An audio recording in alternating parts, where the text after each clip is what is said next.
Hello everyone, welcome to Abhipedia powered by Abhimanyu IAS. My name is Parth Mirza. तो आज के इस सेशन में गाइस हम डिस्कस करने वाले हैं इकोनॉमिक सर्वे 2021-22 के लिए। ठीक है, इकोनॉमिक सर्वे जो है हमारा आ चुका है। तो ऐसे कौन कौन से मेजर टेक अवेज हैं जो इस सर्वे में डिस्कस किए गए हैं, तो वो सारी चीज़ें हम डिस्कस करेंगे इन ब्रीफ। ठीक है, अगर हम इकोनॉमिक सर्वे की बात करते हैं तो किसी भी एग्जामिनेशन पॉइंट ऑफ व्यू से हम देखें तो ये बहुत ही इंपॉर्टेंट रहने वाला है। ठीक है, एग्जामिनेशन में क्वेश्चंस पूछे जाते हैं regarding economic survey and budget. अगर हम यूपीएससी लेवल की बात करते हैं, सिविल सर्विसेज की, या कोई भी एग्जामिनेशन आरबीआई, नबार्ड, सेबी, तो कोई भी एग्जामिनेशन में आपको क्वेश्चंस पूछे जा सकते हैं रिगार्डिंग इकोनॉमिक सर्वे। तो इस साल के इकोनॉमिक सर्वे में क्या क्या डिस्कशन हुई, इन ब्रीफ हम वो सारी चीज़ें कवर करने वाले हैं। ठीक है, तो लेट्स गेट स्टार्टेड। ओके, सबसे पहले तो मैं आपको ये बता दूं कि what is economic survey. Basically अगर हम इकोनॉमिक सर्वे की बात करते हैं तो हम ये कह सकते हैं कि हमारी गवर्नमेंट क्या करती है, एक कंपैरिजन करती है लास्ट ईयर की कंपैरिजन की। जो फॉर एन एग्जांपल हम मान लेते हैं कि हमारा जो पिछला साल था दैट इज 2021। ठीक है, अभी 2022 आ गया है। तो 2021 में क्या क्या ऐसे मेन इंडिकेटर्स हैं जिसके ऊपर हमारी जो सरकार है वो कंपैरिजन करती है रिगार्डिंग, हम कह सकते हैं हमारा मेन इंडिकेटर्स कह सकते हैं GDP growth rate, then fiscal deficit, inflation को लेके, इंफ्रास्ट्रक्चर को लेके, सर्विसेज सेक्टर को लेके, इंडस्ट्रियल सेक्टर को लेके। तो ये सारी जो चीज़ें हैं इनके ऊपर एक ब्रीफ कंपैरिजन किया जाता है कि पिछले साल इसकी जो रिपोर्ट थी वो क्या थी, एंड अगर कुछ प्रॉब्लम है, हमारी इकोनॉमी जो है वो ग्रो नहीं कर पा रही है, कौन कौन से ऐसे मेजर सेक्टर्स हैं जहां पे ग्रोथ देखने को नहीं मिल रहा है ड्यू टू दी प्रॉब्लम्स, तो उस प्रॉब्लम को जो है वो सॉल्व किया जाएगा in this year, in this financial year 2022-23।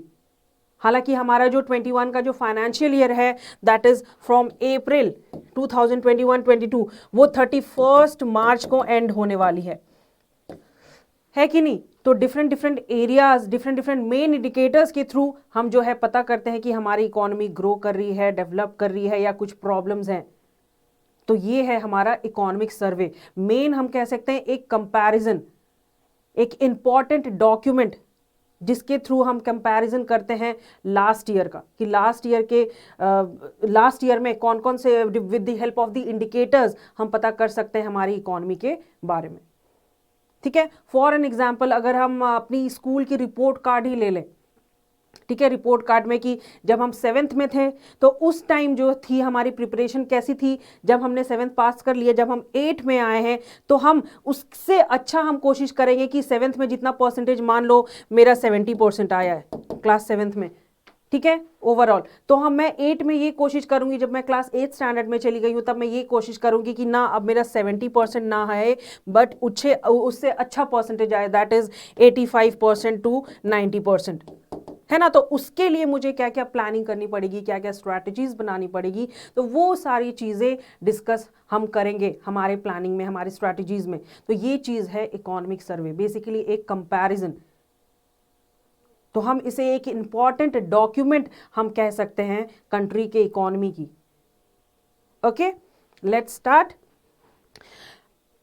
Okay, अगर हम इकोनॉमिक सर्वे 2021-22 की बात करते हैं तो ये जो इंपॉर्टेंट डॉक्यूमेंट है, एनुअल डॉक्यूमेंट है, कौन रिलीज करता है, हमारी फाइनेंस मिनिस्टर निर्मला सीतारमण जी, जो अभी हमारी फाइनेंस मिनिस्टर हैं, उनके थ्रू इस डाटा को रिलीज किया जाता है bye our finance minister.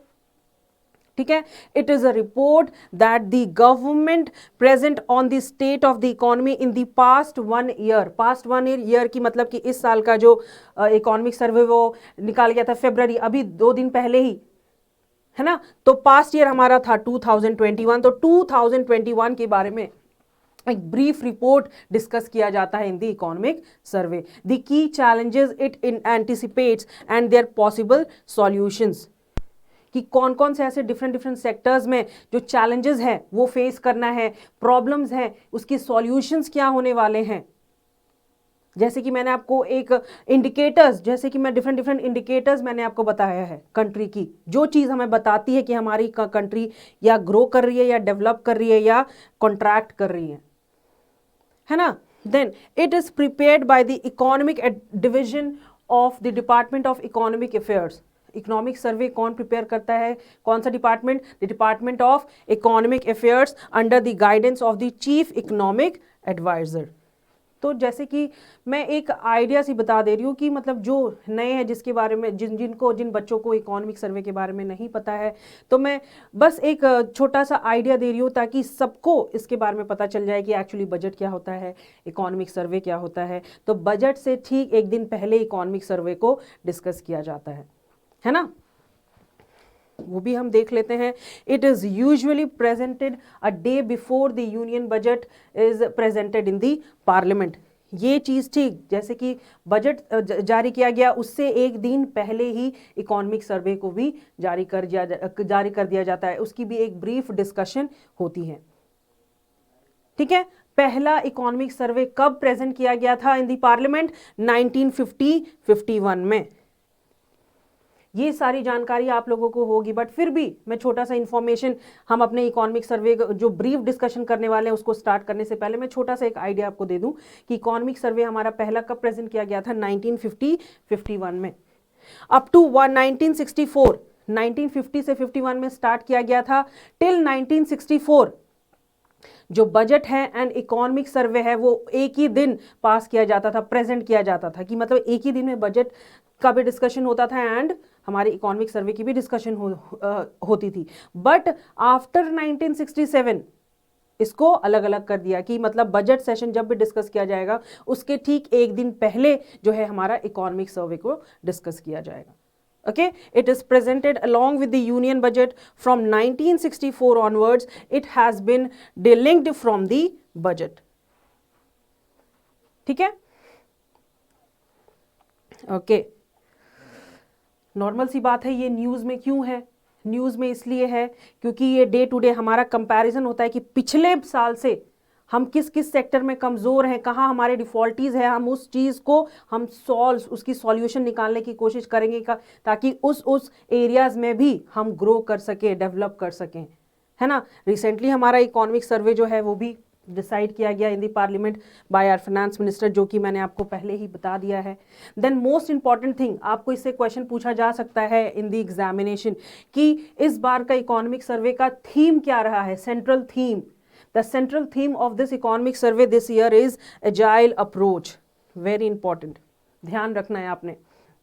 According to the exam point of view, agile approach रखा गया है इस बार का इकोनॉमिक सर्वे का theme, the central theme. Okay?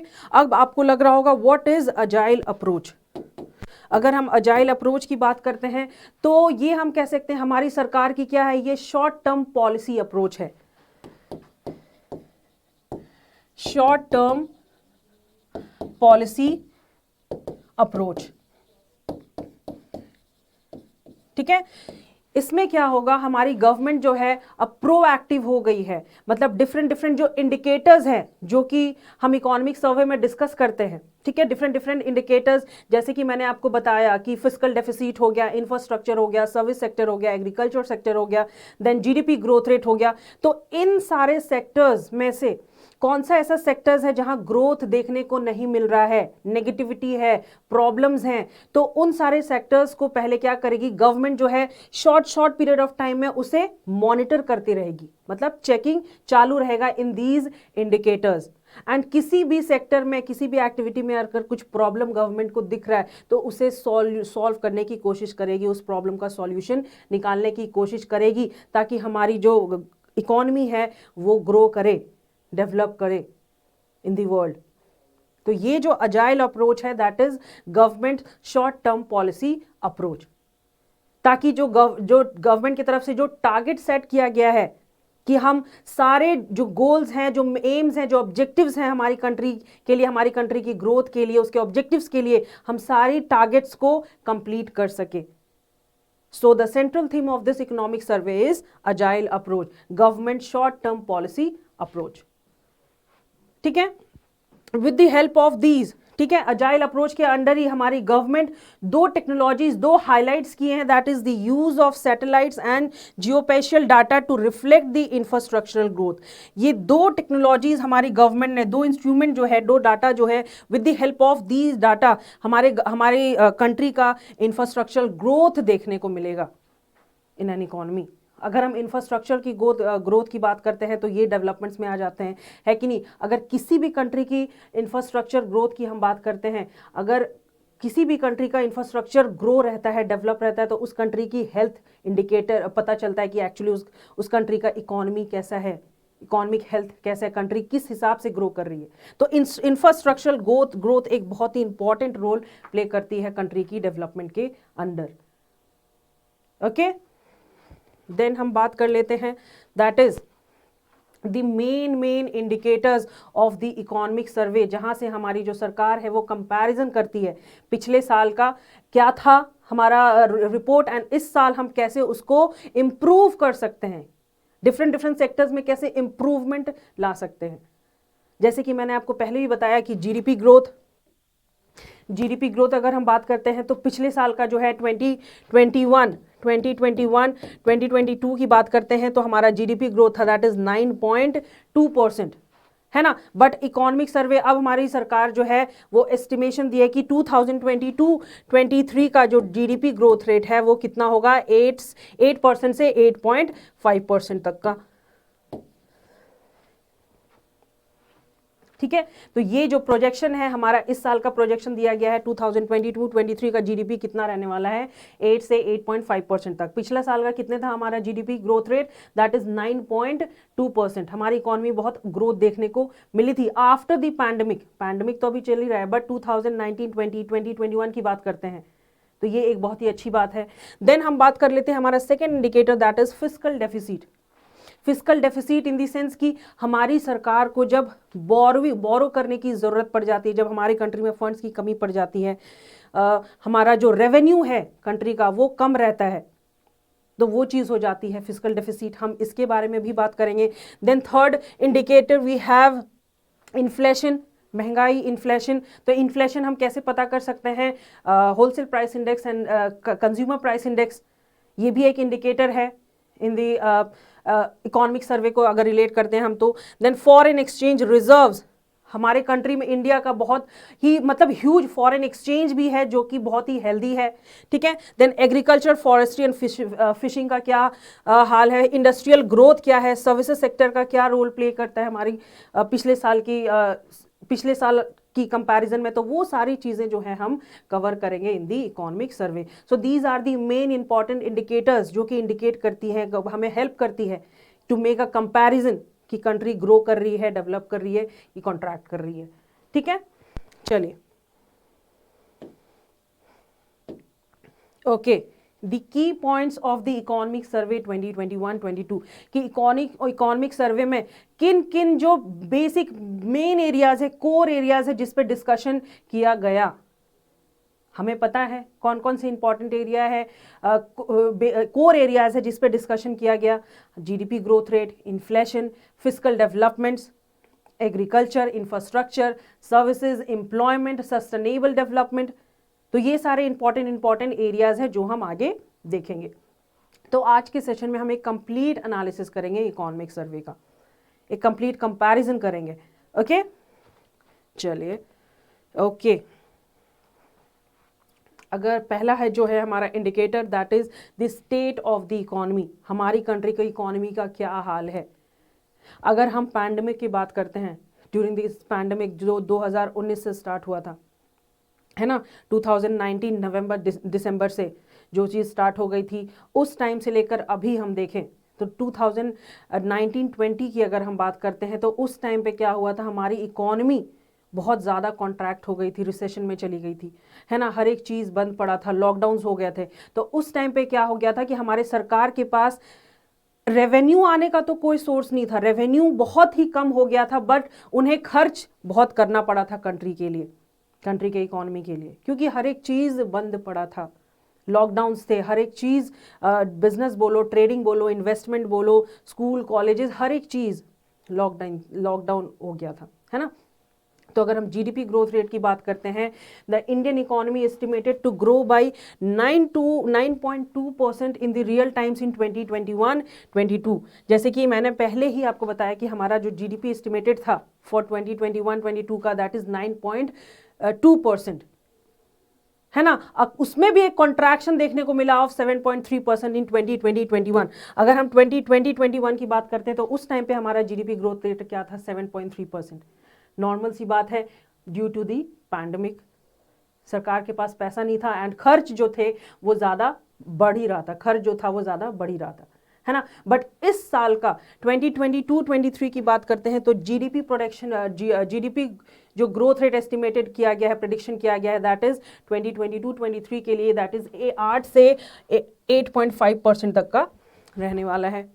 That is a good thing, that is a positive sign for the development of a country, है ना। अगर हम वर्ल्ड बैंक के हिसाब से देखते हैं, according to World Bank and Asian Development Banks, ठीक है, अकॉर्डिंग टू देयर रिपोर्ट हमारा इंडिया का जीडीपी ग्रोथ रेट कितना है, दैट इज 8.7% एंड 7.5% फॉर 22-23। तो this is a positive sign for the growth of the economy. According to World Bank, it's 8.7% and according to Asian Development Banks, ये रहने वाला है 7.5%। Pandemic के time पे तो हमारे सरकार के पास रेवेन्यू कम था, रेवेन्यूज के सोर्सेज जो आने के थे वो बहुत कम थे, रेवेन्यू आने का जरिया नहीं था। बट धीरे धीरे क्या है, जैसे जैसे हर एक चीज़, लॉकडाउन खत्म हो गया, धीरे धीरे हर एक चीज़ खुलती गई, बिजनेस स्टार्ट हो गया, ट्रेडिंग वर्क स्टार्ट हो गया, एक्सपोर्ट इंपोर्ट स्टार्ट हो गया है, देन लोग बाहर निकलने लगे हैं, लोगों के डिमांड्स, वो अपने डिमांड्स पूरे कर रहे हैं, इन्वेस्टमेंट कर रहे हैं, है ना, एजुकेशन हेल्थ को लेके सब कुछ धीरे धीरे स्टार्ट हो गया है। तो धीरे धीरे हमारी इकोनॉमी जो है वो ग्रो करती नजर आई, अगर 21-22 की हम बात करते हैं, ठीक है। ये तो बात हो गई हमारी world Bank and Asian Development banks की। अगर हम आईएमएफ के हिसाब से देखें, that is international monetary fund के हिसाब से देखें, तो उनका जो लेटेस्ट रिपोर्ट रहा है that is world economic outlook projection, तो इंडिया का उसमें real GDP they have projected that is 9% in 2021-22। 9% GDP growth rate दिखा है इन 2021-22 एंड 22 एंड 23 के लिए उन्होंने भी प्रोजेक्शन दिया है दैट इज 7.1%, जो कि 23-24 के लिए होने वाला है। And it is the fastest growing economy in the world in this 3 years। अगर 3 साल की हम बात करें जो पैंडेमिक हमारा चल रहा है, तो पूरे वर्ल्ड में इंडिया का इकोनॉमी जो है वो सबसे फास्टेस्ट ग्रोइंग इकोनॉमी रहा है इन दी वर्ल्ड। तो ये तो है हमारा जीडीपी ग्रोथ रेट जो कि डिस्कस किया गया है इन दी इकोनॉमिक सर्वे, जो कि एक बहुत ही पॉजिटिव साइन रहा है, एक अच्छी बात रही है अगर हम बात करते हैं ग्रोथ एंड डेवलपमेंट्स की, ठीक है। द कॉम्बिनेशन, तीनों का combination, high foreign exchange reserve, जैसे कि हमने पहले भी डिस्कस किया कि इंडिया के पास रिजर्व जो है, फॉरेन एक्सचेंज रिजर्व जो है वो बहुत ही हाई है and that is a healthy sign for the growth, है ना। Then we talk about the foreign direct investment. अगर एफडीआईज की बात करते हैं, एक्सपोर्ट अर्निंग की बात करते हैं, तो वो भी एक बहुत ही इंक्रीज्ड वे में गई है। एक्सपोर्ट का भी अगर हम फंक्शन देखें, एक्सपोर्ट भी हमारी कंट्री ने बहुत ज्यादा किया है ड्यूरिंग दीज 3 years, ठीक है, okay. The export earning will provide an adequate buffer against the possible global liquidity tapering in 22-23।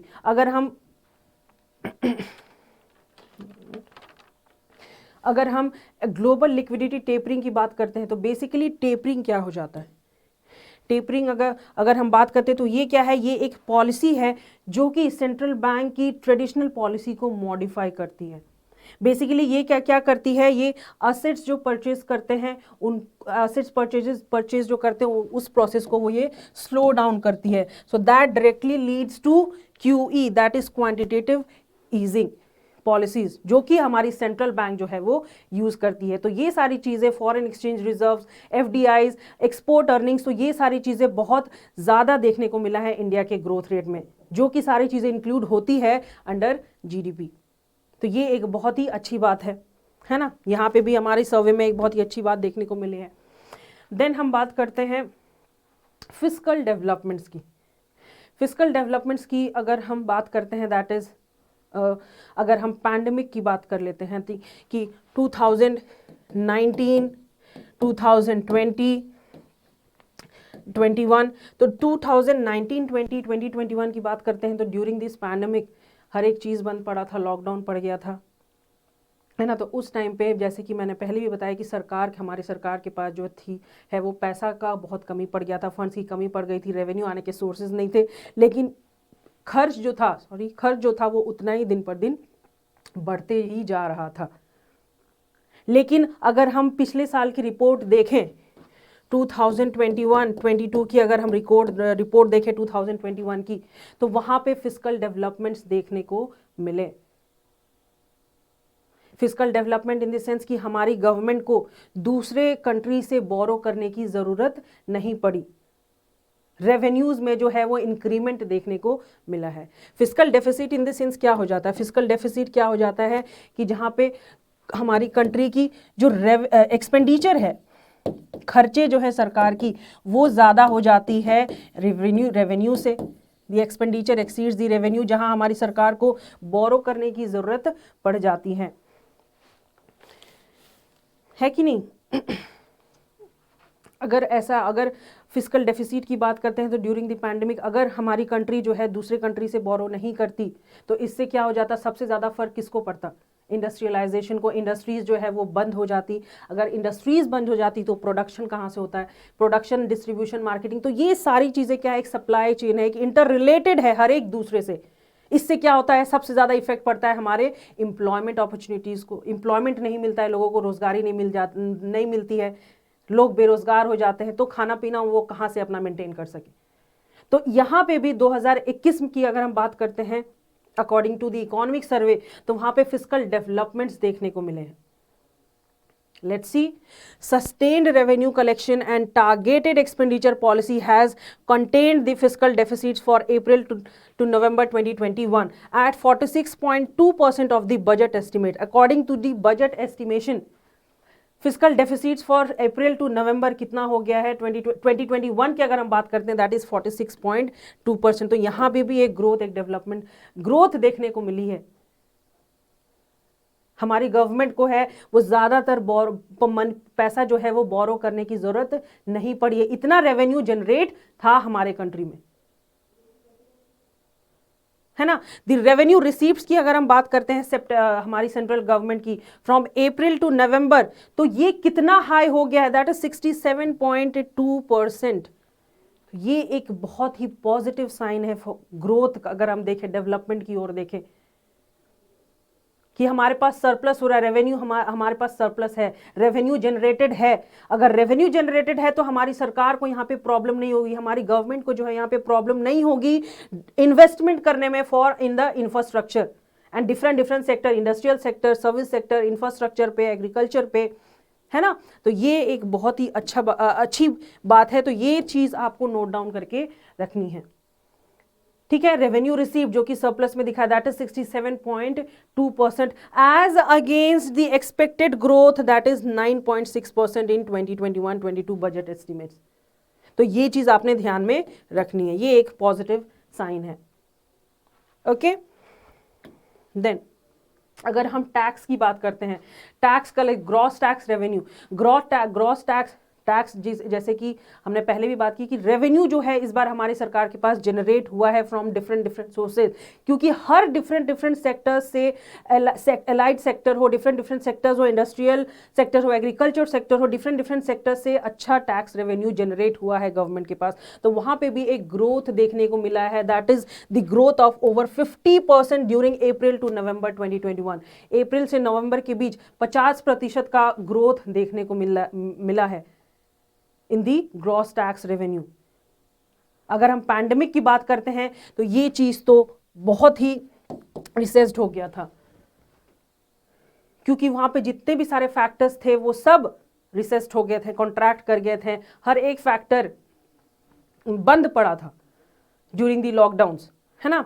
अगर हम केपेक्स की बात करते हैं, दैट इज कैपिटल एक्सपेंडिचर, कि सरकार के पास कैपिटल जो है वो क्या करेगी, खर्च करेगी, किस पे करेगी। इस बार का मेन एम क्या था, अगर हम बजट की भी बात करते हैं तो इस बार का मेन थीम क्या था कि सरकार का सबसे ज्यादा इन्वेस्टमेंट किस पे करना है, मेन एम क्या है, इंफ्रास्ट्रक्चर डेवलप करना है है ना। तो केपेक्स में भी, दैट इज कैपिटल एक्सपेंडिचर, उसमें भी ग्रोथ देखने को मिली है इन 2021, दैट इज 13.5% की ग्रोथ देखने को मिली है।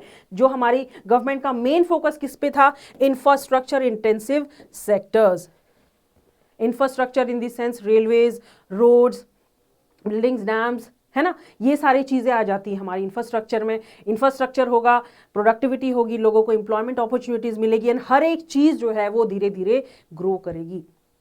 Okay, with the enhanced borrowing on account during the COVID, the central bank debt has gone from 49.1% of GDP in 2019-20 to 59.3% of GDP in 2020-21 during this pandemic. Normal सी बात है, हमारी government के पास पैसा कम था लेकिन खर्च जो थे वो बढ़ते ही जा रहे थे दिन पर दिन। तो उस टाइम का जो हमारे कंट्री का डेब्ट था, जो हमारी सरकार जो बोरो करी थी फ्रॉम डिफरेंट कंट्रीज, तो वो कितना था? 2019-20 की बात करते हैं तो 49%, बट वो भी चीज 2020-21 में इंक्रीज होके 59.3% हो गया, मतलब 10% का इंक्रीमेंट देखने को मिला।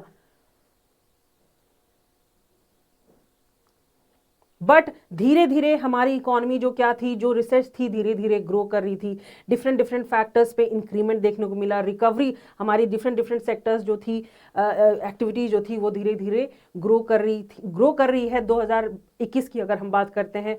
एंड हमारी इकोनॉमी भी जो है वो धीरे धीरे ग्रो कर रही है, whether in agriculture sector, industrial sector, service sector, जो भी सेक्टर्स की हम बात कर रहे हैं। ठीक है, तो ये जो हो गई हमारी फिस्कल डेवलपमेंट की बात। देन कम्स हमारा beyond tax revenues and government policies. अगर हम बियॉन्ड की बात करते हैं तो ये क्या है? बेसिकली ये भी एक रिस्पॉन्सिव ऑफ टैक्स रेवेन्यू है, जहां पे हमें चेंजेस देखने को मिलता है इन दी रेवेन्यू में। ठीक है, when a tax is beyond it's revenue increases, यहाँ पे चेंजेस देखने को मिलता है रेवेन्यू में, जहां पे सरकार की जो रेवेन्यू कलेक्शन है वो क्या होती है? इंक्रीज रहती है एक्सपेंडिचर से। That is buoyant tax revenue. तो buoyant tax revenue and government policies दोनों ने मिलके एक हेड रूम बनाया for taking up additional fiscal policies interventions, कि गवर्नमेंट के पास ये दोनों पॉलिसीज गवर्नमेंट ने अपनाया कि हमारी इकोनॉमी जो है वो स्टेबलाइज्ड कैसे हो, धीरे धीरे ग्रो कैसे करे, कितने रेवेन्यूज आने चाहिए डिफरेंट सोर्सेज से, खर्च कितने हैं इन डिफरेंट सेक्टर्स। तो वो सारी चीज़ें हमारी इकोनॉमी को स्टेबलाइज करने के लिए ये फैक्टर्स अपनाए गए, ये पॉलिसीज अपनाई गई। Okay, stressing the need to continue the focus on the capital expenditure. Basically सबसे मेन फोकस किस पे किया गया? कैपिटल एक्सपेंडिचर पे। It direct leads to the infrastructure पे, है ना। It has indicated that the government is on a course to achieve the fiscal deficit target of 6.8% of GDP for the current year 21-22। हमारा जो fiscal deficit अगर 2021-22 की बात करते हैं तो that is targeted estimated that is 6.8%. okay, then अब हम बात कर लेते हैं हमारे एक्सटर्नल सेक्टर्स की। अगर हम एक्सटर्नल सेक्टर्स की बात करते हैं तो यहां पे बात आ जाती है एक्सपोर्ट एंड इंपोर्ट की। एक्सपोर्ट एंड इंपोर्ट की, है ना। अगर हम एक्सपोर्ट एंड इंपोर्ट का कंपैरिजन करें तो पिछले साल 2021 की बात है तो एक्सपोर्ट जो है हमारे कंट्री से एक्सपोर्ट जो है वो बहुत ही ज़्यादा हुआ है एज कंपैरिजन टू इंपोर्ट। तो ये भी एक अच्छा इफेक्ट है ग्रोथ के लिए कि हमारे कंट्री में ज़्यादा प्रोडक्शन हो रहा है एग्रीकल्चर सेक्टर से। सबसे ज़्यादा अगर हम देखें प्रोडक्शन कहाँ पे हो रहा है? एग्रीकल्चर सेक्टर पे, व्हीट एंड राइस, जो कि एक्सपोर्ट किया जा रहा है टू डिफरेंट कंट्रीज, है ना। तो उस चीज में भी 2021 में अगर हम देखें तो बहुत ज्यादा सुधार देखने को मिला है। तो टोटल अगर एक्सपोर्ट इंपोर्ट की बात करते हैं तो India's merchandise export and imports rebounded, मतलब दोनों ही चीज जो क्या है वो रिकवर कर रही है। एक्सपोर्ट तो है एक बहुत ही अच्छा कॉम्पिटिटिव मार्केट बन गई है in the international market, India की अगर हम बात करते हैं। ठीक है, there was a significant picking up in the next services with both receipts and payments crossing the pre pandemic levels despite weak tourism revenues.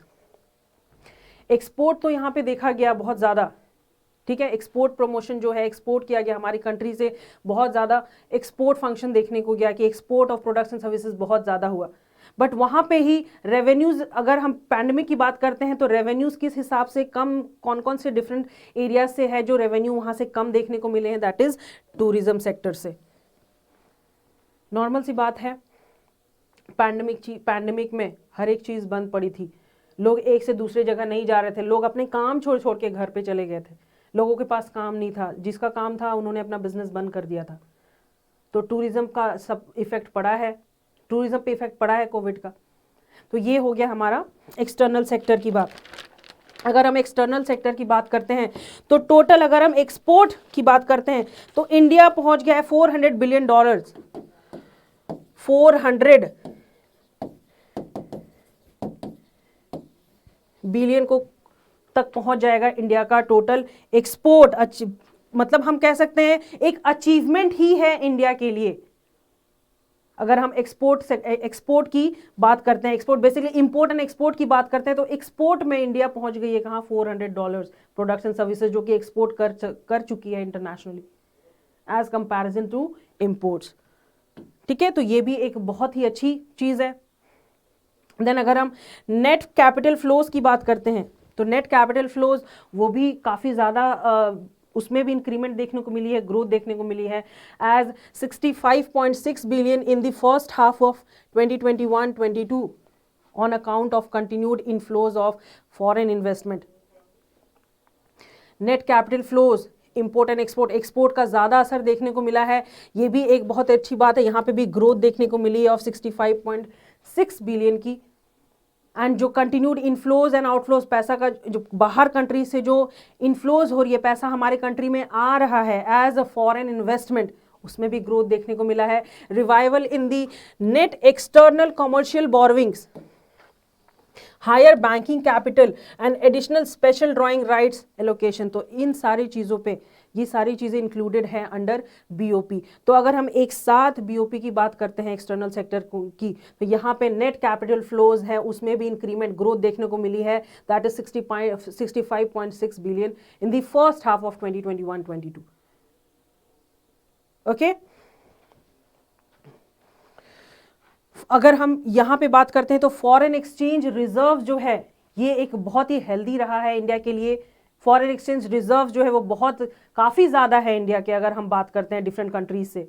So as end of the November 2021 India was the 4th largest forex reserve holder in the world.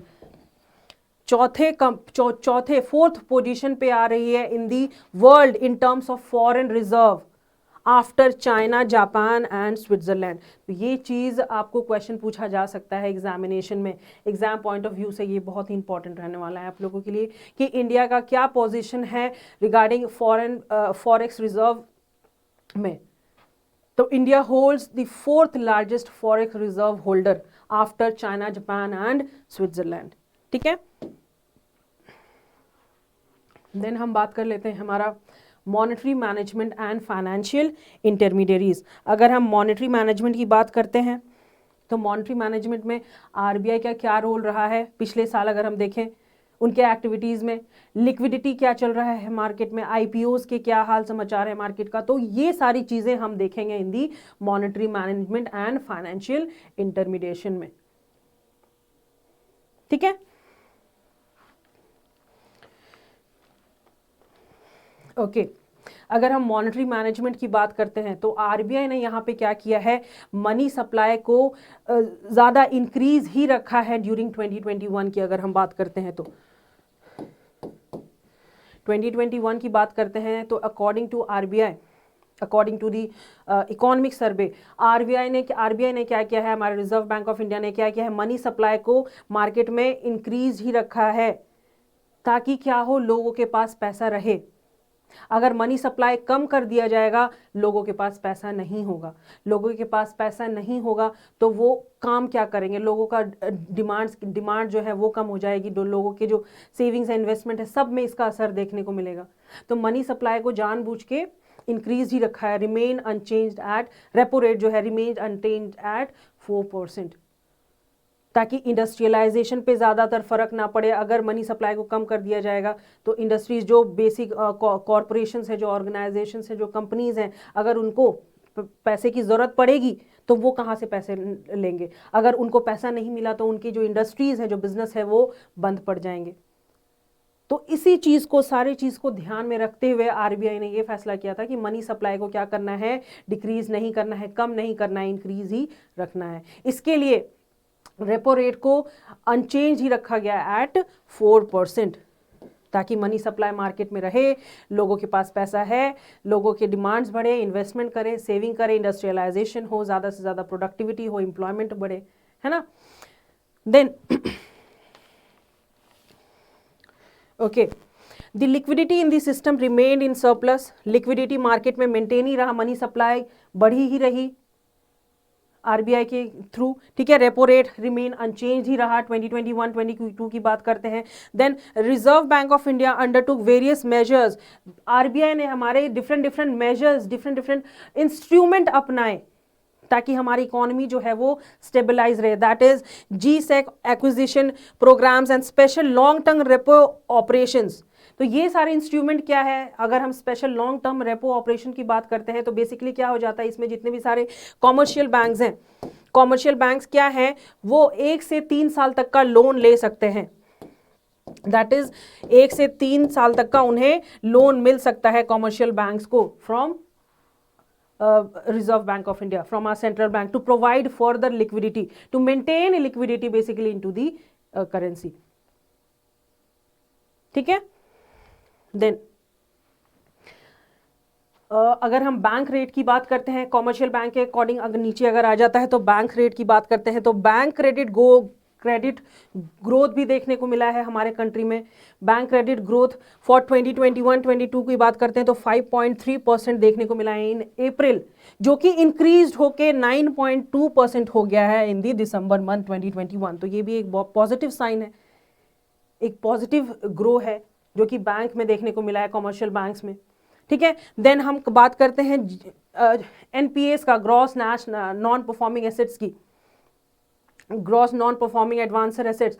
तो ये भी चीज, इसमें भी decrement मतलब रिसेस्ट देखने को मिला है, कॉन्ट्रैक्शन देखने को मिला है। नॉन एनपीएस बेसिकली क्या हो जाता है, एनपीएस जो है, चलो मैं बैंक से लोन ले लिया, ठीक है, बैंक तो हमें लोन प्रोवाइड कर दी है, बट 90 डेज के अंदर मैं क्या 90 डेज हो गया है, उसके बाद भी मैं उसके इंटरेस्ट प्लस प्रिंसिपल अमाउंट क्या है रिटर्न नहीं कर पा रही हूँ, मतलब पैसा रिपे नहीं कर पा रही हूँ।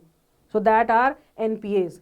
तो उसमें क्या है, एक डिक्लाइन देखने को मिला है। तो ये भी ये एक पॉजिटिव ग्रोथ देखने को मिला है हमें। The commercial banks decline from, NPS जो है कॉमर्शियल बैंक की, उसमें भी डिक्लाइन देखने को मिला है। दैट इज पहले था 11.2%, 17-18 की बात करते हैं, अगर हम 2017-2018 की बात करते हैं तो एनपीएस हमारा कितना था हमारे कंट्री का बैंक का देखें तो 11.2%। तो वो चीज अभी कम होके कितना हो गया, 6.9% eight the end of September 2021। तो ये भी एक बहुत ही अच्छी बात है। बैंक्स लोन दी हैं, लोन अब उसे क्या हो रहा है, रिपे कर रहे हैं, 11% से 6% पे आ गया है। तो ये एक अच्छी बात है।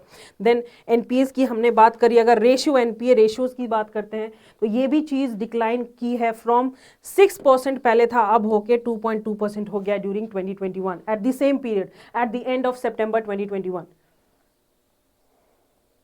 ठीक है। Then capital to risk weighted asset ratio of scheduled commercial banks, तो ये भी चीज यहाँ पे भी एक इंक्रीमेंट देखने को मिली है, capital to risk weighted ratio.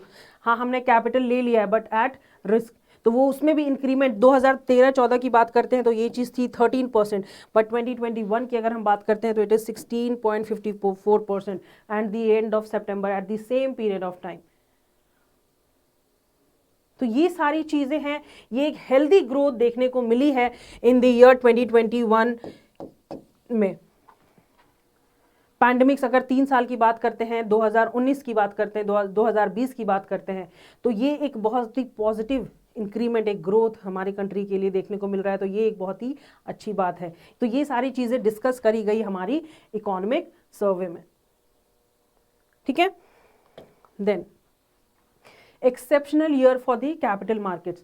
Capital markets की अगर हम बात करते हैं तो basically IPOs, initial public offerings, तो टोटल हमारी कंट्री के आईपीओस कितने हैं अभी अगर हम देखें 2021 की तो 75 इनिशियल पब्लिक ऑफरिंग्स है जिन्होंने इन्वेस्टमेंट किया है ऑफ ₹89,066 करोड़ की। नॉर्मल सी बात है, इतनी अच्छी बात क्यों है? लोगों को पता है कि इंडिया की जो इकोनॉमी है वो धीरे धीरे ग्रो करती है, लॉन्ग टर्म ग्रोथ देखने को मिलता है। तो लोग जो इन्वेस्ट करते हैं उनको ये प्रॉब्लम नहीं है कि हाँ हमने इन्वेस्टमेंट किया, पता नहीं हमारा पैसा जो है मिलेगा या हम लॉस मेक में जाएंगे, हमारा पैसा डूब जाएगा। जो पब्लिक है, जो इंडिया की पब्लिक है, उन फुल कॉन्फिडेंट है कि नहीं हमने इन्वेस्टमेंट किया है, हमारा पैसा भले ही लॉन्ग टर्म में मिले लेकिन मिल जाएगा। सो अगर इंडिया में देखें तो टोटल 75 इनिशियल पब्लिक ऑफरिंग्स है जिन्होंने इन्वेस्टमेंट कितने का किया है 89,066 करोड़ की। एंड ये रिपोर्ट कब आई है? अप्रैल नवंबर 2021 की, which is higher than any year in the last decade.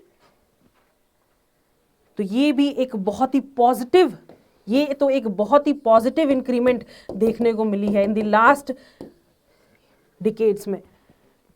तो ये भी एक बहुत ही अच्छी साइन है। अगर हम मार्केट्स की बात करते हैं तो ओके, देन हम बात कर लेते हैं हमारी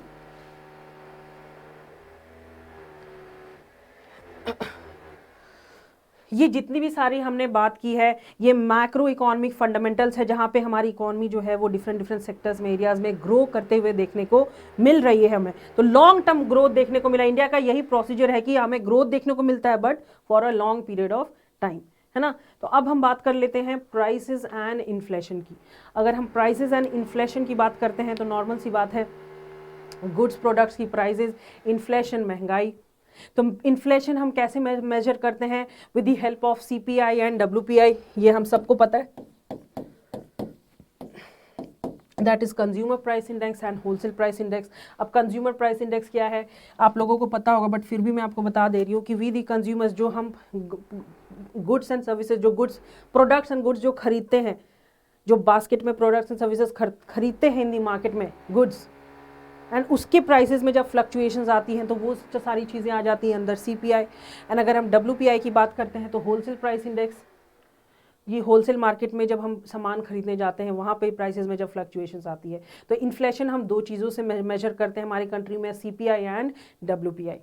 तो चलिए इस पिछले साल की अगर 2021 की बात करते हैं तो कॉम्बिनेशन हम देख लेते हैं कि the average headline consumer price index, the combined inflation. Headline consumer price index basically क्या हो जाता है, ये जो इन्फ्लेशन है ये सारी चीज़ों को कवर करती हैं टोटली, किसी भी चीज़ को छोड़ना नहीं है। कोर इन्फ्लेशन में क्या हो जाता है, हम फूड एंड एनर्जी प्रोडक्ट्स को एक्सक्लूड कर देते हैं। क्यों? क्योंकि उनमें बहुत ज़्यादा उनके प्राइसेस में बहुत ज़्यादा फ्लक्चुएशंस आता है। बट हेडलाइन इन्फ्लेशन में हम क्या करते हैं कि सारी इंटायर चीज़ों को कवर करके चलते हैं, है ना। तो अगर हम 2021 की बात करते हैं, महंगाई तो बहुत बड़ी थी, है ना, महंगाई बढ़ी थी, बट हमें सब कंज्यूमर प्राइस इंडेक्स में महंगाई उतना देखने को नहीं मिला था जितना होलसेल प्राइस इंडेक्स में देखने को मिला। होलसेल प्राइस इंडेक्स जो है इनकी जो इंक्रीमेंट थी बहुत बड़ी, महंगाई बहुत बड़ी थी। अगर हम दोनों को कंबाइन करके देखें तो 2021 अप्रैल से लेकर दिसंबर तक कितना देखने को मिला था, दैट इज 5.2%, जो कि था 6.6%। सीपीआई की हम यहाँ बात कर रहे हैं, ठीक है, कंज्यूमर प्राइस इंडेक्स की 6.6% से डिक्लाइन होके वो हो गया महंगाई 5.2%। तो ये एक अच्छी बात है, ठीक है। Then the decline the retail inflation was led easing food inflation, retail inflation CPI, ठीक है। तो इसमें डिक्लाइन देखने को मिला। फूड इन्फ्लेशन का एवरेज अगर लो हम देखें तो 2.9% था इन 2021 अप्रैल से लेकर दिसंबर तक। अगर हम लास्ट ईयर की बात करते हैं 19-20 की, तो यही चीज थी 9.1%। तो एक बहुत ही बड़ा इंक्रीमेंट था in the food inflation CPI, but अब वो चीज कम होके कितनी आ गई है, दैट इज 5.2%। अगर हम फूड इन्फ्लेशन की बात करते हैं तो दैट इज 2.9% 2020-21 अप्रैल से लेकर दिसंबर मंथ तक। Effective supply side management kept prices of most essential commodities under control. तो जितनी भी सारे सीपीआई के अंदर जो भी सारी गुड्स एंड प्रोडक्ट्स कमोडिटीज आती हैं उसकी प्राइस को स्टेबलाइज रखा गया, अंडर कंट्रोल रखा गया ताकि लोगों को प्रॉब्लम ना हो।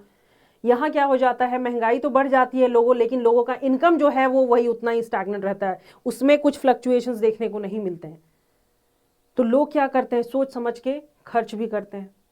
तो ये भी चीज आ जाती है अंडर प्राइसेस एंड इन्फ्लेशन में। एडिबल ऑयल्स, पेट्रोलियम, डीजल जो हमारी कंट्री एक्सपोर्ट करती है, तो वहां पे भी एक फर्क देखने को मिला है 2021 में। रिडक्शन देखने को मिला है इन दी सेंट्रल एक्साइज वैट में, वैल्यू एडेड टैक्स में एक रिडक्शन देखने को मिला है। होलसेल प्राइस इंडेक्स की अगर हम बात कर लेते हैं तो उसमें ये बहुत ही इंक्रीमेंट देखने को मिला है, दैट इज 12.5%, बहुत ज़्यादा महंगाई in the wholesale price index, wholesale market में। तो ये चीज़ आपने याद रखना है। अगर हम इन्फ्लेशन पढ़ रहे हैं, अगर 2021 की बात करते हैं तो 2021 में CPI जो था वो कम था, बट WPI की बात करते हैं तो उसमें बहुत ज़्यादा महंगाई इंक्रीमेंट देखने को मिली, दैट इज़ 12.5%। तो इससे लोगों को परेशानी हुई। This is because due to low base in the previous year. Base year की हम बात करते हैं, जो पिछले साल का अगर हम कंपेयर करते हैं, low base year in the previous year. Then economic activities में इसका इफेक्ट, इकोनॉमिक एक्टिविटीज नॉर्मल सी बात है, इकोनॉमिक एक्टिविटीज जो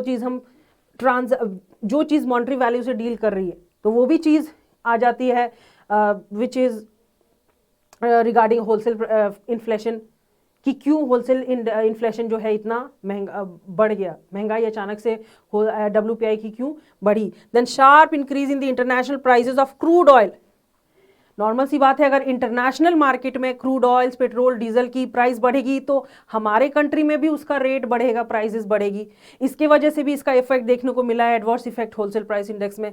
देन हाई फ्राइट कॉस्ट, जो गुड्स हम मूवमेंट करते हैं from one place to another, normally हम लॉजिस्टिक कॉस्ट बोल सकते हैं, तो उसमें भी हाई चार्जेस देखने को मिले इंटरनेशनल मार्केट में, तो उसका असर हमारे कंट्री में भी देखने को मिलता है। अगर बाहर कॉस्ट बढ़ी है, प्राइसेस बढ़ी हैं, तो हमारे कंट्री में भी बढ़ेगी। तो ये सारे जो है ये एरियाज है जिसके through wholesale price index inflation जो है इतना इंक्रीज हुआ। ओके, देन अगर हम दोनों को मिला के बात करते हैं, divergence between CPI combined and WPI inflation, तो कंबाइंड डाइवर्जेंस पीक्ड एट 9.6% 2020 में। दोनों को अगर मिला के हम बात करें, CPI consumer price index and WPI wholesale price index 2020 में, तो इट हैज़ पीक्ड टू 9.6%, जो कि एक बहुत ही हाई रेट है।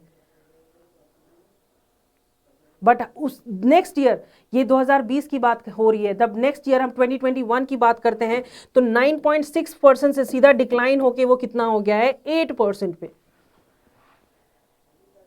अब ये डाइवर्जेंस क्यों हुआ, बात वही है, same area same point, that is variations देखे गए बेस इफेक्ट्स में, पिछले साल का कंपैरिजन किया गया।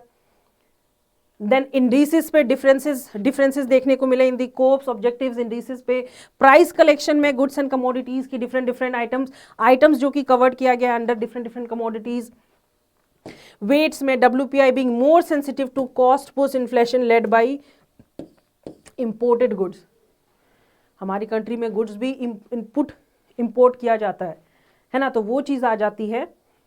WPI बीइंग, क्यों WPI की अगर 2021 की बात करें तो अचानक से इतना महंगाई बढ़ गया, तो उसमें इंक्लूडेड क्या है, हमारा इंपोर्टेड गुड्स भी, इंपोर्टेड इनपुट्स। ओके, तो ये हमने बात कर ली प्राइसेस एंड इन्फ्लेशन की। ओके, देन हम बात कर लेते हैं हमारे agriculture and food management. Agriculture and food management, अगर हम एग्रीकल्चर की बात करते हैं तो agriculture plays a very important role. इसका हमेशा का बहुत ही अच्छा कंट्रीब्यूशन रहा है टू आवर कंट्रीज GDP। अगर हम पैंडेमिक में भी बात करते हैं तो जितने भी सारे सेक्टर्स थे, basically industrial sector, service sector, वो नेगेटिव में चल रही थी, उनका जो परसेंटेज था वो नेगेटिव में था GDP के, अगर हम कंपेयर करें। बट उस टाइम पे भी GDP का कंट्रीब्यूशन कितना रहा है, 3.9% टू 4%, 3.9% टू 4% इनका कंट्रीब्यूशन रहा है टुवर्ड्स GDP। तो ये एक बहुत ही अच्छी बात है। हमें पता है एग्रीकल्चर सेक्टर, हमारी सरकार अभी एग्रीकल्चर सेक्टर में भी डिजिटलाइजेशन ला रही है, अपग्रेड टेक्नोलॉजी को यूज करके फार्मर्स के इनकम को कैसे डबल करना है with the help of MSP, कि फार्मर्स को उनके क्रॉप्स का एक अच्छा दाम मिले इन द मार्केट एरिया। तो ये सारी चीज़ें हम बात करेंगे अंडर एग्रीकल्चर।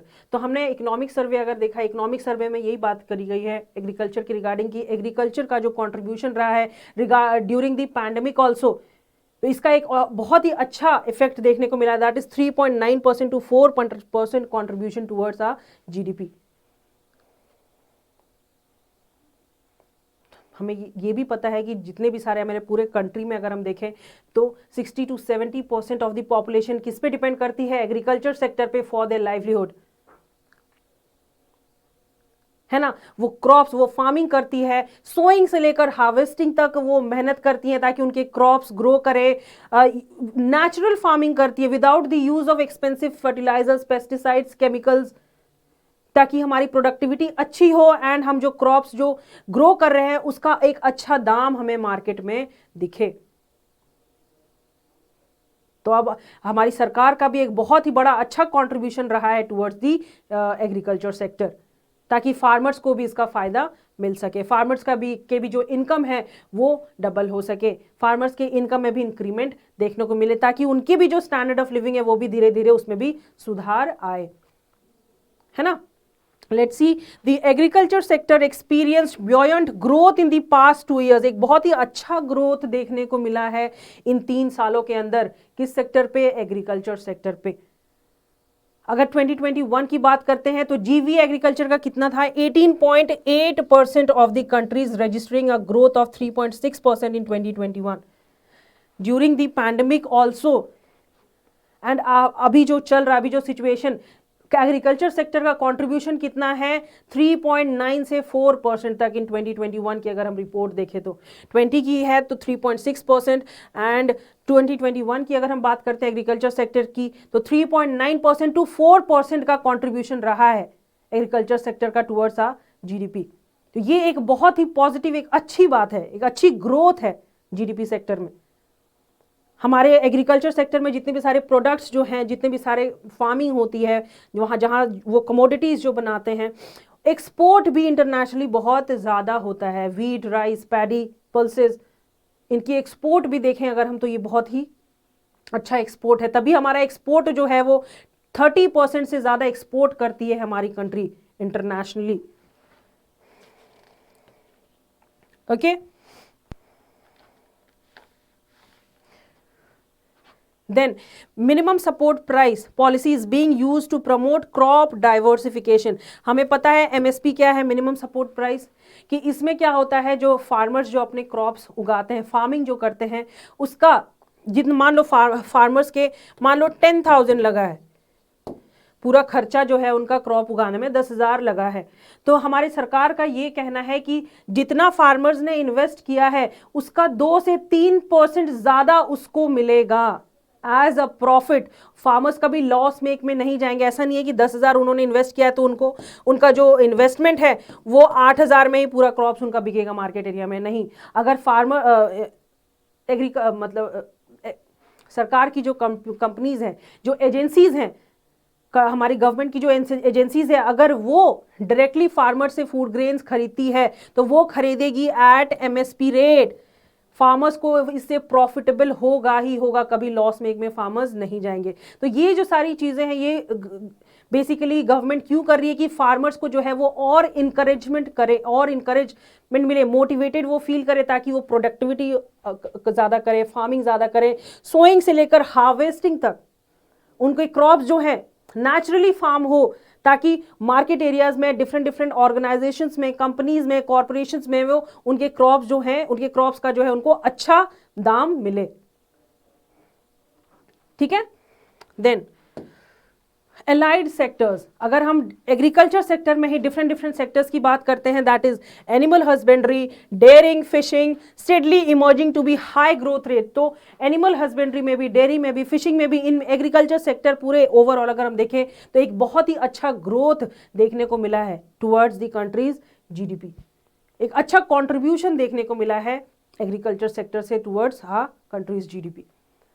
अगर हम लाइफ स्टॉक सेक्टर की बात करते हैं, livestock sector has grown at a CAGR, that is compound annual growth rate,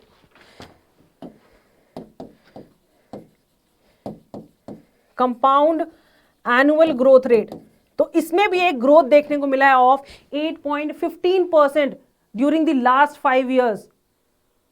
तो ये भी एक बहुत ही अच्छी बात है, पॉजिटिव डेवलपमेंट है, पॉजिटिव साइन है by the agriculture sector. Government ने डिफरेंट पॉलिसीज चलाए, प्रोग्राम्स चलाए, that is facilitates food processing through various measures. इसका इफेक्ट हमें देखने को मिला इंफ्रास्ट्रक्चर डेवलपमेंट में, सब्सिडाइज्ड ट्रांसपोर्टेशन में। इंफ्रास्ट्रक्चर डेवलपमेंट होगा, लोगों को लोग काम करेंगे, लोगों को काम मिलेगी, रोजगार मिलेगा, एंड रोजगार से क्या होगा, उनको पैसा मिलेगा। देन सब्सिडाइज ट्रांसपोर्टेशन, जो गुड्स वो मूव करते हैं from one place to another, उसमें भी सब्सिडी दी गई है फार्मर्स को। Then support for formalisation of micro food entrepreneurs, जो बेसिक इंटरप्राइजेज हैं, जो स्टार्टअप्स हैं जिन्होंने स्टार्ट किए, तो उसमें भी गवर्नमेंट का एक बहुत ही अच्छा रोल देखने को मिला कि गवर्नमेंट किस हिसाब से with the help of various policies programmes वो हेल्प कर रही है फार्मर्स को, स्मॉल फार्मर्स को। Then government has further extended the coverage of the food security networks। जितने भी सारे गवर्नमेंट की तरफ से जो भी फूड सिक्योरिटी नेटवर्क्स जो निकले थे, प्रोग्राम्स जो निकले थे, उस प्रोग्राम्स को भी एक्सटेंड कर दिया गया।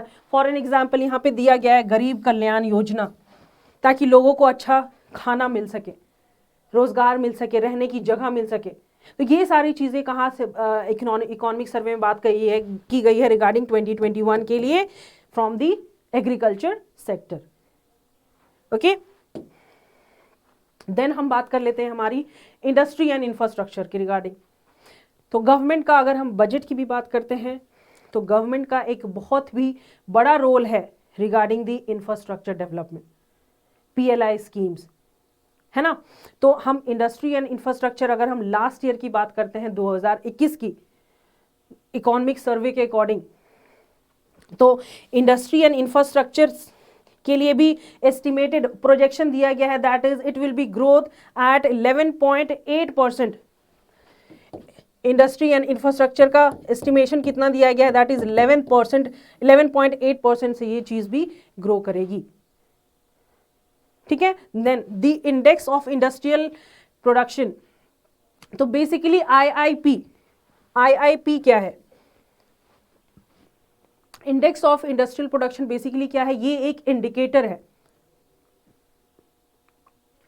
इंडिकेटर है जो कि इंडस्ट्रीज के बारे में बताती है, इंडस्ट्रियलाइजेशन के बारे में बताती है कि इंडस्ट्री जो है कितना प्रोडक्शन हो रहा है, कितना डिस्ट्रीब्यूशन हो रहा है, प्रोडक्टिविटी अच्छे से हो रही है कि नहीं हो रही है। तो बेसिकली हम ये कह सकते हैं it is an indicator, that is the index of industrial production. तो उसमें भी ग्रोथ देखने को मिला है in 21, दैट इज 17.4% की ग्रोथ देखने को मिली है। जैसे कि मैंने आपको पहले भी कहा है कि किसी भी कंट्री का इंफ्रास्ट्रक्चर को देख के पता लग सकता है कि कंट्री कितनी डेवलप कर रही है, उनकी इकोनॉमी कैसी है। अगर हम लास्ट टू लास्ट ईयर की बात करते हैं, दैट इज 2020 की अगर हम बात करते हैं, तो according to IIP production, productivity, industrialisation कितनी हो रही थी, नेगेटिव में जा रही थी, नेगेटिव में, माइनस में जा रही थी, that is 15.3%, minus 15.3%। But direct एक इंक्रीमेंट देखने को मिल रहा है, एक पॉजिटिव ग्रोथ देखने को मिल रहा है इन 2021 according to the economic survey regarding industry and infrastructure, that is 17.4% during the month from April to November 2021 के अंदर। This is a positive sign. अगर हम कैपिटल एक्सपेंडिचर की बात करते हैं, कितना खर्च किया गया इंफ्रास्ट्रक्चर, ये भी यहाँ पे भी एक ग्रोथ, एक इंक्रीमेंट देखने को मिली है। दैट इज 2020 की अगर हम बात करते हैं, the amount capital expenditure Indian railways को यहाँ पे मेन फोकस किया गया है। रेलवे इंफ्रास्ट्रक्चर को एज द मेन प्रमोट किया जा रहा है for the infrastructure, for the growth of the infrastructure. ठीक है, रेलवे को सबसे ज्यादा यहाँ पे प्रमोट किया जा रहा है हमारे कंट्री के अंदर, under for the growth and development of the country. ठीक है, तो रेलवे का अगर हम देखें एक्सपेंडिचर, कैपिटल एक्सपेंडिचर जो कि इन्वेस्टमेंट किया गया है रेलवे के रिगार्डिंग, तो 2020 का कितना आउटले था, 181 करोड़। 2019 2009 से 14 की बात करते हैं हम तो उसका एनुअल आउटले क्या था रेलवे का, दैट इज 45,980 करोड़, उससे भी कम, 2020 के से भी कम। बट 2021 की अगर हम बात करते हैं तो इसमें एक बहुत ही हाई ग्रोथ देखने को मिला, दैट इज 215,058 करोड़। तो this also leads to growth and development. इसीलिए हमारी गवर्नमेंट जो है सबसे ज्यादा फोकस किस पे कर रही है, रेलवेज पे, रेलवे को प्रमोट करने के लिए, ताकि इसका एक सबसे ज्यादा अच्छा इफेक्ट पड़े हमारी कंट्री की ग्रोथ एंड डेवलपमेंट के लिए। ठीक है, तो इन रेलवेज को प्रमोट की जा रही है इन दिस सेशन, तो ये आपने याद रखना है इंफ्रास्ट्रक्चर से regarding. Okay, then road construction, road construction में भी इंक्रीमेंट देखने को मिला है। पहले से क्या होता था कि एक दिन में 28 किलोमीटर रोड बनाए जाते थे। 2019-20 की अगर हम बात करते हैं, 2019-20 की अगर हम बात करते हैं तो एक दिन में 28 किलोमीटर की रोड बनाई जाती थी। बट 2020-21 की बात करते हैं तो इसमें भी इंक्रीमेंट देखने को मिला है। पहले 28 किलोमीटर पर डे बनाया जाता था, बट अब ये इंक्रीज होके कितना हो गया, 36.5 किलोमीटर रोड बनाए जाते हैं per day, a rise of 30.4%। ये एक पॉजिटिव ग्रोथ है। देन कम्स हमारा production linked incentive scheme, production linked incentive scheme, this plays a very important role for the growth of the economy, development of the economy की अगर हम बात करते हैं।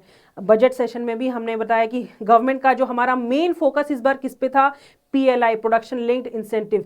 किस वजह से, मैन्युफैक्चरिंग सेक्टर को बूस्ट करने के लिए, ताकि हमारी कंट्री जो है एक्सपोर्ट ज्यादा करे गुड्स एंड सर्विसेज की, ना कि इंपोर्ट। प्रोडक्शन में, मैन्युफैक्चरिंग में, ताकि इसका एक डायरेक्ट इफेक्ट क्या पड़े, प्रोडक्शन हो, मैन्युफैक्चरिंग हो, ज्यादा से ज्यादा प्रोडक्ट्स एंड सर्विसेज बढ़े, एंड जो हमारा ट्रांसपोर्टेशन कॉस्ट है वो कम करें।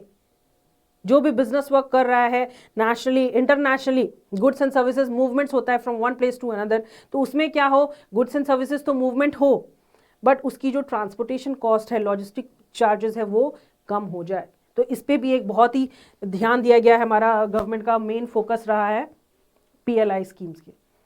Basically major boost provided to infrastructure both physical as well as digital. Normal सी बात है, अभी तो हमारी गवर्नमेंट हर एक चीज डिजिटल कर रही है, इन अ डिजिटल वे, कुछ भी होना चाहिए इन अ डिजिटल वे। पूरे इंडिया को हम क्या कह सकते हैं कि डिजिटल प्लेटफॉर्म बना के हर एक चीज़, हम अभी कैश की यूज़ जो है वो कम करते हैं, हम हर एक चीज़ ऑनलाइन करते हैं with the help of networks, है ना। तो ये भी चीज़ देखी गई है। Reduce transactions cost, improve ease of doing business, would support the pace of recovery. Recovery कैसे होगा, धीरे धीरे हमारी कंट्री ग्रो कैसे करेगी। तो गवर्नमेंट का सबसे मेन काम क्या है कि PLI स्कीम को प्रमोट करना है, ज़्यादा से ज़्यादा और स्ट्रेंथन करना है, ताकि ज़्यादातर PLI स्कीम के थ्रू ही इंडस्ट्रियलाइजेशन ज़्यादा हो, मैन्युफैक्चरिंग ज़्यादा हो,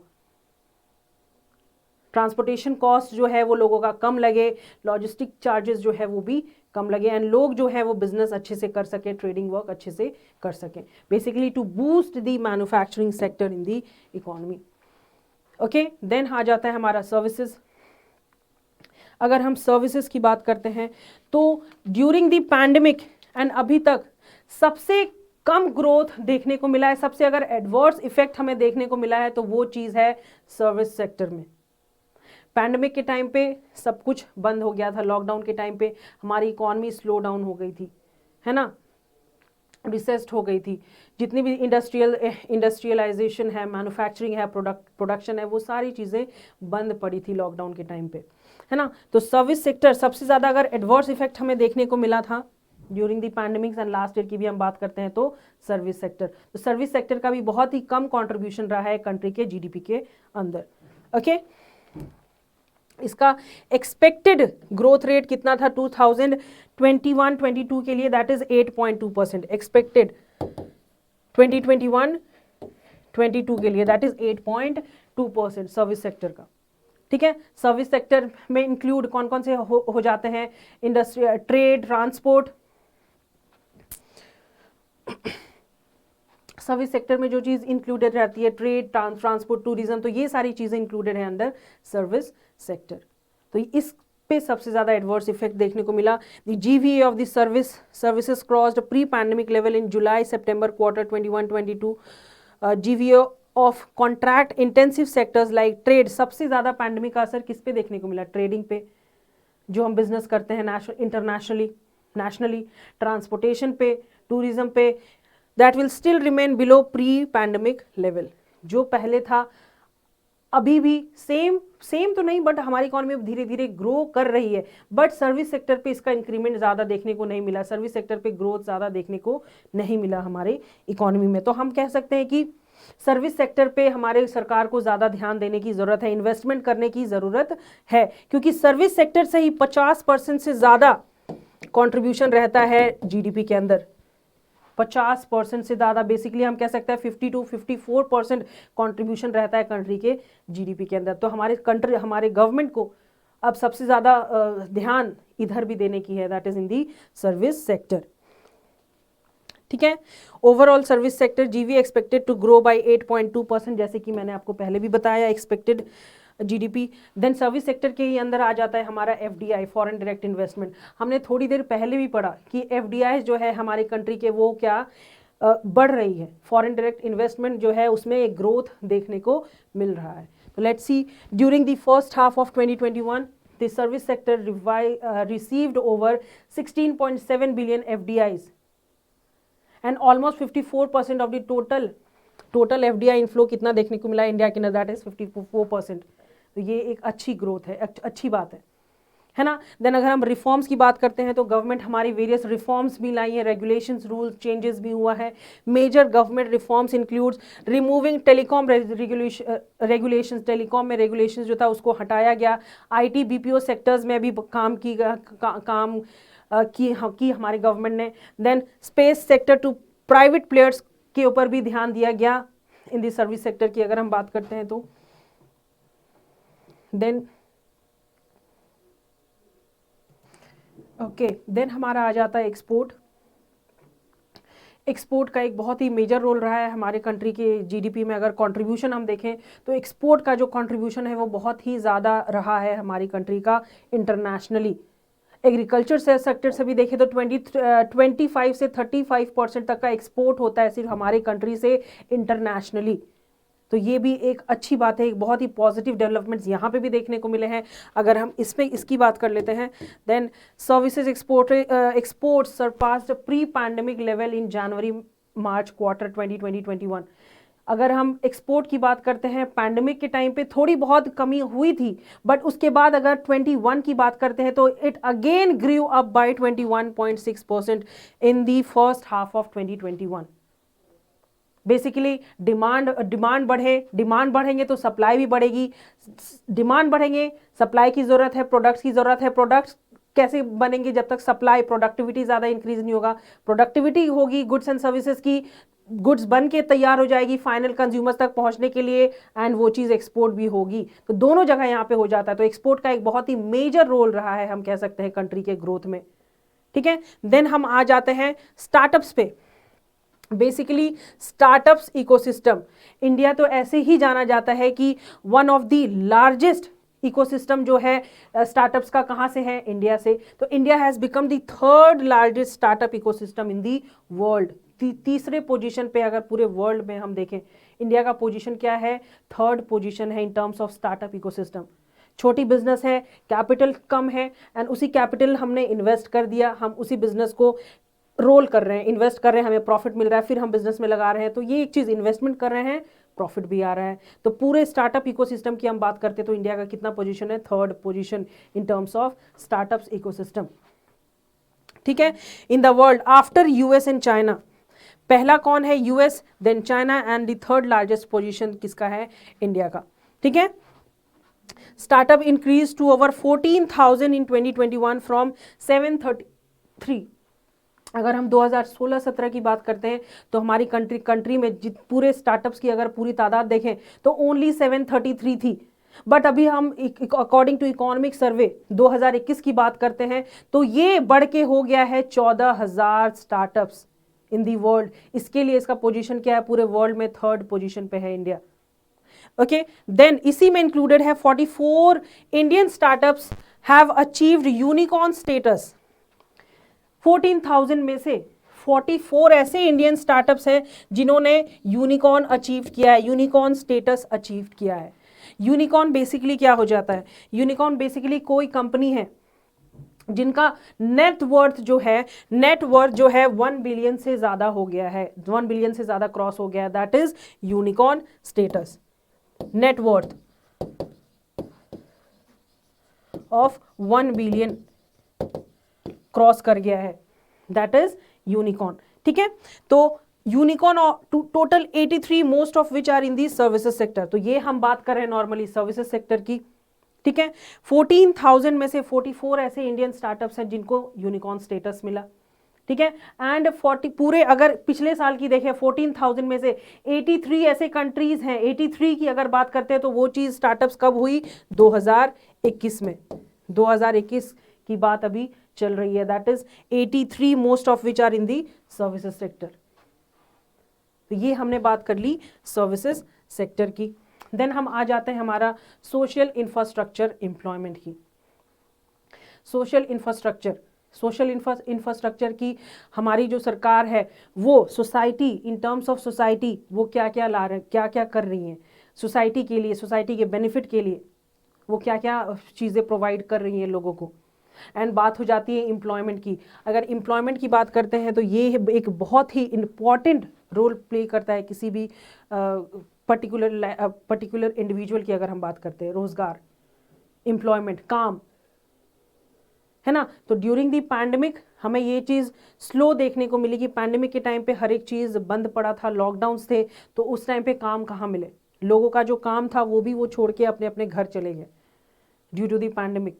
बट 2021 की अगर हम बात करते हैं तो हमारी इकॉनमी ग्रो कर रही है, इंडस्ट्रियलाइजेशन हो रहा है ज़्यादा, प्रोडक्शन हो रहा है ज़्यादा, एंड इसके बीच हमें किसकी ज़रूरत पड़ती है? लेबर की, एम्प्लॉयज़ की। तो यहाँ पे लोगों को काम भी मिला, है ना। तो पहले हम बात कर लेते हैं एम्प्लॉयमेंट की। Employment indicators bounced back to pre-pandemic levels during the last quarter of 2021 as per periodic level force survey. As per the report of the PFLS, periodic labor force survey, उनके हिसाब से पैंडेमिक के बाद लोगों को जो अगर हम 21 की बात करते हैं, 2021-22 की बात करते हैं, तो लोगों के पास काम है, क्योंकि हर एक चीज़ जो है वो अब बंद नहीं है, वो स्टार्ट हो चुकी है। हमारे कंट्री में इतने इतने स्टार्टअप्स हो गए हैं, लोगों इंडस्ट्रियलाइजेशन हो रहा है, लोगों को काम मिल रही है अभी। तो उनके जो उनके पास क्या एम्प्लॉयमेंट है, रोजगार है, उनको कमाने का एक जरिया मिल गया है। तो हमारी अगर एम्प्लॉयमेंट की बात करते हैं तो अब जो है हमारी इकोनॉमी में लोगों को काम मिल रहा है। ठीक है, according to EPFO, employment provident fund organisation, according to EPFO वहां से भी डाटा फॉर्मलाइज किया गया है कि जॉब जो है 2021 में लोगों के पास जॉब है, लोग काम कर रहे हैं सेकेंड वेव के अंदर।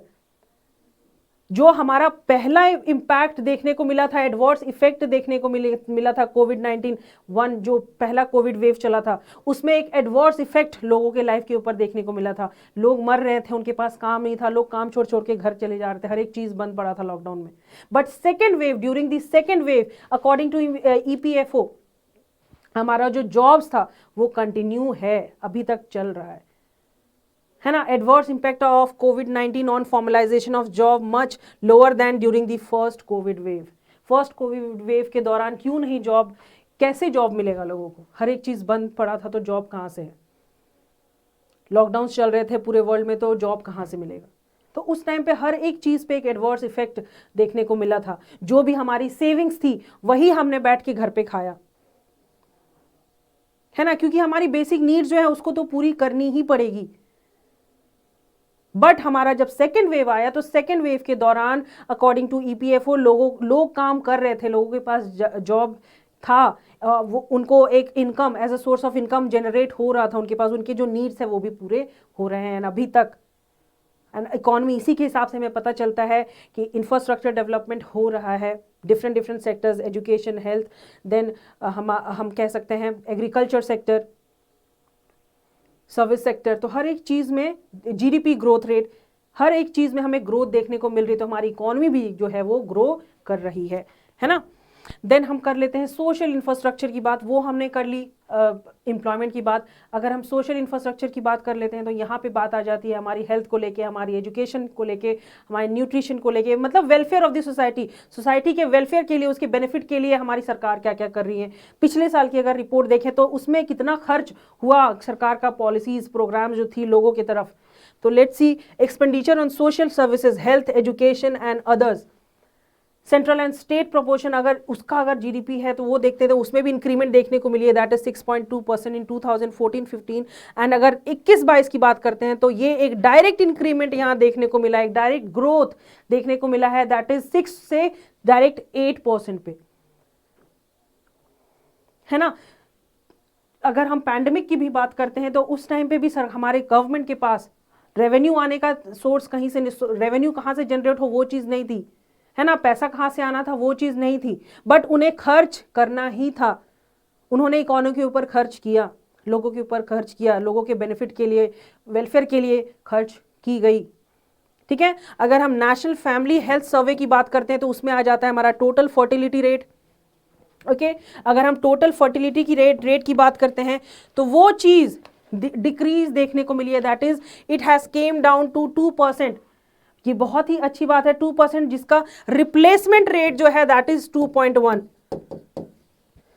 एंड अभी भी बहुत सारे ऐसे स्टेट्स हैं, डिफरेंट स्टेट्स हैं, दैट इज उत्तर प्रदेश, बिहार, यहाँ पे अभी रेट्स जो है, जो टोटल फर्टिलिटी रेट जो है वो चली जाती है, दैट इज 2.3 to 3% तक भी चली जाती है, 2.3 to 3 वेरिएशंस देखने को मिलते हैं। बट टोटल फर्टिलिटी रेट अगर 2021 की हम बात करते हैं अकॉर्डिंग टू इकोनॉमिक सर्वे, तो दैट केम डाउन टू 2%। ये अच्छी बात है ना। देन इन्फेंट मोर्टेलिटी रेट,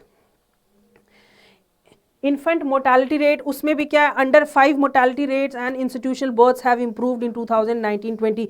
यहाँ पे भी इंप्रूवमेंट देखने को मिली है। एक साल से कम जो बच्चे रहते हैं वो आ जाते हैं अंदर इन्फेंट मोर्टेलिटी रेट, तो यहाँ भी इंप्रूवमेंट देखने को मिला है, ज़्यादा डेथ्स देखने को नहीं मिला। देन सोशल इंफ्रास्ट्रक्चर में आ जाता है हमारा जल जीवन मिशन की हर घर पानी होगा अब, है ना। 2021 की बात करते हैं तो 83 डिस्ट्रिक्ट्स पूरे कंट्री में, 83 ऐसे डिस्ट्रिक्ट्स हैं जहां पे ये फैसिलिटी मिल गया है, हर घर जल से नल। ठीक है, then employment guarantee scheme, that is Mahatma MNREGA की अगर हम बात करते हैं, Mahatma Gandhi national rural employment guarantee scheme, इससे भी लोगों को जॉब प्रोवाइड हुई है, रोजगारी मिली है during the pandemic. Unorganised sector जहाँ पे इनफॉर्मल तरीके से लोग काम करते हैं कि 100 पर डे आप काम करोगे, 100 रुपये पर दिन आपको मिलेंगे ही, तो इसका भी जो फंड है उसको भी एलोकेट किया गया था एंड इस फंड को भी एक्सटेंड किया गया। देन नेशनल हेल्थ मिशन, जितने भी सारे हेल्थ से रिलेटेड जो भी गवर्नमेंट की तरफ से जो भी पॉलिसीज प्रोग्राम्स आए थे, नेशनल हेल्थ मिशन हो गया, Ayushman Bharat health infrastructure mission हो गया, सेंट्रली स्पॉन्सर्ड जितने भी सारे स्कीम्स थे जो लोगों को प्रॉब्लम्स फेस करना पड़ रहा था रिगार्डिंग देयर हेल्थ केयर, तो डिफरेंट हेल्थ केयर सेंटर्स बनाए गए गवर्नमेंट की तरफ से, डिफरेंट इंस्टीट्यूशंस बनाए गए लोगों के लिए, ये लोगों का जो भी प्रॉब्लम है, जो भी डिजीज है, जो डिजीज से सफर कर रहे हैं उनको क्योर मिल सके, तो डिफरेंट ऐसे सेंटर्स भी बनाए गए by the government. Okay, then कोविड-19 वैक्सीन को लेके तो ये चीज़ आ जाती है अंदर आत्मनिर्भर भारत। फर्स्ट डोमेस्टिक कोविड-19 वैक्सीन हमारे इंडिया में बनाया गया, that is whole virion inactivated corona virus vaccine, जो कि डेवलप किया गया बाई 2 इंस्टीट्यूशंस ने मिलके इसको डेवलप किया, that is Bharat biotech international limited in collaboration with national institute of virology of India council of medical research ICMR। तो इन दोनों इंस्टीट्यूट ने मिलकर ये फर्स्ट डोज जो हमारा whole virion inactivated corona virus vaccine, ये दोनों इंस्टीट्यूशन ने मिलकर बनाया। अब वैक्सीन की अगर हम बात करते हैं तो अब बच्चों के लिए भी स्टार्ट हो गया, ये बिलो 18 जो भी है उनके लिए स्टार्ट हो गया है कि 2 डोज तो आपको कंप्लीट करना ही करना है, अब तीसरा डोज भी आ जाएगा, है ना। तो वैक्सीनेशन का जो प्रोसेस है वो बहुत तेजी से बढ़ रहा है हमारे कंट्री में, तो ये भी एक अच्छी बात है, एक इंडिकेटर है ग्रोथ की, है ना। The progress of the vaccination should be seen not just as a health response indicator but also as a buffer against economic disruption caused by repeated pandemic waves. Pandemic waves तो अब मुझे नहीं लगता है रुकने वाला है, फर्स्ट हो गया, सेकेंड हो गया, थर्ड वेव आ गया है, तो हमें ज़रूरी है कि वैक्सीनेटेड रहना, है ना। तो वैक्सीनेशन प्रोसेस में भी एक बहुत ही तेज़ी से ग्रोथ देखने को मिल रही है। देन आ जाता है हमारा sustainable development and climate change. Sustainable development and climate change की हमारा जो इन्वायरमेंट है, डिफरेंट स्टेट्स की अगर हम बात कर लेते हैं तो कौन कौन सा ऐसा एरिया है जो कि बिल्कुल क्लीन है, इन्वायरमेंटल के प्रोटेक्शन के लिए डिफरेंट स्टेट्स जो है, एरियाज जो है वो क्या क्या कर रही हैं। तो इंडिया नीति आयोग का जो सस्टेनेबल डेवलपमेंट जो इंडेक्स है, that is sustainable development goals, SDG, है ना, ये एक इंडिकेटर है जो कि बताती है कि डिफरेंट स्टेट्स में, डिफरेंट एरियाज में इन्वायरमेंट को लेके कितना प्रोटेक्शन किया जा रहा है, इन्वायरमेंट क्लीननेस को लेके कितना प्रोटेक्शन, क्लाइमेट चेंज जो होती है उसको लेके कितना इंसान प्रोटेक्टेड है, साफ सफाई मेंटेन किया जा रहा है कि नहीं जा रहा है। तो ये चीज़ हम इसमें देखेंगे कि इंडिया का overall score on the NITI Aayog sustainable development goals index, India index and dashboard, improved total 66 इन 2020-21, जो कि 60 था इन 2019-20। तो 66 ऐसे स्टेट्स हैं जहां पे इंप्रूवमेंट्स देखने को मिली according to sustainable development goals, Indian index के अकॉर्डिंग, जो कि इंडेक्स है नीति आयोग का। ठीक है, India has the 10th largest forest area. पूरे वर्ल्ड में अगर हम देखें तो इंडिया का फॉरेस्ट एरिया जो है वो कितना है, पूरे वर्ल्ड में अगर देखें तो कितना रैंक है इंडिया का फॉरेस्ट कवरिंग में, अगर फॉरेस्ट एरिया कवर देखें तो 10th पोजीशन है। एंड अगर ग्लोबली देखें तो India rank 3rd in increasing its forest area during 2010 से 2020 तक, 2010 से लेकर 2020 तक 10 साल के अंदर इंडिया का टोटल फॉरेस्ट एरिया जितना इंडिया ने कवर किया है, तो पूरे वर्ल्ड अगर ग्लोबली देखें तो 3rd पोजीशन पे है इंडिया। तो टोटल फॉरेस्ट कवर कितना किया इंडिया ने, 24% जोग्राफिकल एरिया है पूरे वर्ल्ड में। एंड अगर पूरे जोग्राफिक एरिया अगर इंडिया का देखें और पूरे टोटल वर्ल्ड में अगर देखें, that is 2% of the forest area पूरे वर्ल्ड में। ऐसे दी फॉरेस्ट कवर ऑफ इंडिया कितना है, 24% of India total geographical area. Geographical area कितना है इंडिया का, 24%। तो आपने ये ध्यान रखना है, इंडिया क्या है, 10th largest forest area in the world. और ग्लोबली अगर हम देखें तो it is the 3rd largest globally. Then हम बात कर लेते हैं plastic waste management amendment rules 2021।